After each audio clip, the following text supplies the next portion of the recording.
Okay, so today we're going to look at variation between organisms.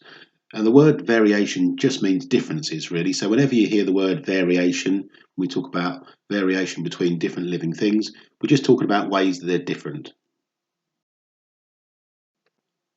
So take a look at the pictures on the screen now. There's 5 different living organisms there. The first job I want you to do is just pause the video here, take a good look at those 5 organisms, and then write down in the box below this video as many differences between those organisms as you can. So take a few minutes, pause here, enter your answer, and then press play when you're ready to move on. Okay, I'm sure you managed to write quite a long list of differences. There were quite a lot of differences between all those different organisms. Obviously, some were plants, some were animals, there were different sizes. Of course, the reason there are so many differences between these organisms is because, as you can see, they're all from different species. You probably didn't find it very difficult to note down some differences between a panda and a plant. But even with organisms within the same species, there are differences or variations. So let's take a look at that. Okay, so this task is a little bit harder. So you can see in the picture here, we've got a group of people. Obviously, they're all human beings, so they're all from the same species. So I want you to do the same task again. Just pause here and write down as many differences between each of those individuals as you can think of. So just take a couple of minutes, write down, try and get at least 4 or 5 differences between those individuals. Just pop your answers in the question box below for question 2 from the video, and when you're done, press play and we'll move on.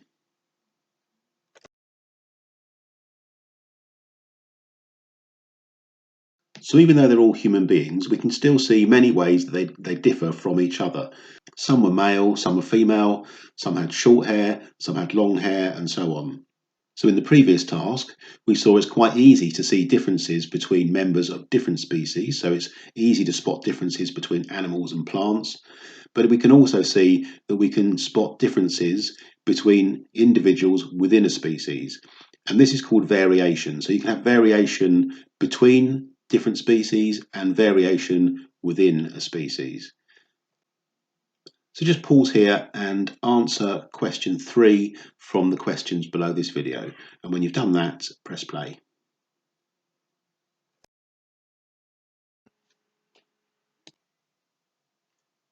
So we need to look at what causes variation.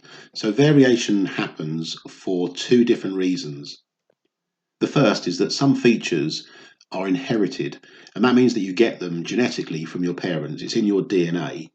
So whilst you probably look similar to your parents or your brothers and your sisters, you're not identical to them. And that's because there are other variations that are caused by environmental factors. So let's think about a couple of examples of variation that you might see in humans that's caused by environmental factors. To take the example of an athlete. So an athlete might be quite lean and strong and have good stamina, and these are not things that someone is born with. These are things that you gain through training and your choice of diet, and these are environmental factors. So if I go outside and sunbathe, apart from the fact that I probably burn myself, I can actually change the colour of my skin. And I'm doing this by exposing myself to sunlight, which is obviously part of our environment. That doesn't change my natural skin colour, which is something that I was born with. Also think about someone's hair colour. So you're born with a hair colour that you inherit through your genes, but somebody who dyes their hair is then changing their hair colour because of their environment. So even putting hair dye in your hair is an environmental variation. So we've got on the screen now a table with 2 headings, environmental and inherited, and below there we've got 8 different variations.